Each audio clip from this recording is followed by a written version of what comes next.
صادق محمد الخلف، الرئاسة المشتركة إدارة المحروقات العامة بشمال وشرق سوريا. بشكل عام نتحدث عن موضوع الكميات الموزعة على الإدارات بشكل عام. كمية التدفئة، نبدأ بكمية التدفئة الموزعة على كامل شمال شرق سوريا، موزعين خلال السنة، خلال الموسم هذا الموسم الشتاء هذا موزعين 240 مليون و652 ألف و530 لتر على عدد عوائل بشمال شرق سوريا الكامل 914,474 عائلة. بشكل عام كانت الدفعة الأولى كل عائلة 200 لتر. حاليا بلشنا بالدفعة الثانية. أغلب الإدارات بلشت بالدفعة الثانية من المحروقات للشعب. وبشكل عام الوارد السنوي، يعني الوارد السنوي للإدارة بشمال شرق سوريا، يعني نعطي الرقم 482 مليون و267 و471 لتر.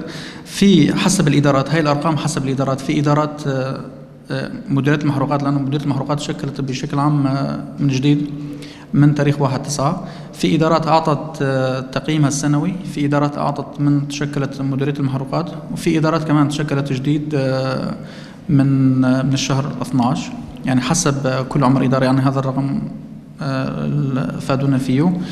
بشكل عام كمان وزعنا على النازحين من تل أبيض ورأس العين كمان بالمجان. وزعنا بحدود 22,631 عائلة، لكل عائلة برميل مجاني. فهي عدد العوائل حاليا اللي تم التوزيع 22,631 عائلة. هذا الرقم حاليا لسه كمان مستمر التوزيع بالإدارات. بتخفيض سعر البنزين السوبر، كان يباع في الإدارات، كان يباع أغلب الإدارات يباع فيها 300 ليرة. حاليا سعر البنزين السوبر 210 ليرة سوري يباع في الإدارات. حاليا عم نعمل على تخفيض الأسعار، يعني من ضمنهم البنزين السوبر حاليا نزلنا سعره، كان 300 يباع في معظم الإدارات، حاليا 210 ليرة سوري. سبب التخفيض حاليا لأنه الوضع العام بشكل عام الشعب وضعه فقير، يعني ونتيجة ارتفاع الدولار يعني دخل الشعب صار متدني اقتصاديا، يعني فنحن اقترحنا على الإدارة وصار الشيء توافق عليه أنه ينتخفض سعر البنزين السوبر. الإدارات تصلها طلباتها بشكل يومي. جميع الإدارات بشمال شرق سوريا تصلهم كميتهم من البنزين، من المازوت، من الغاز، من أسطوانات الغاز، من كافة مشتقات المحروقات والمشتقات النفطية، تصلهم بشكل يومي لكامل الإدارات.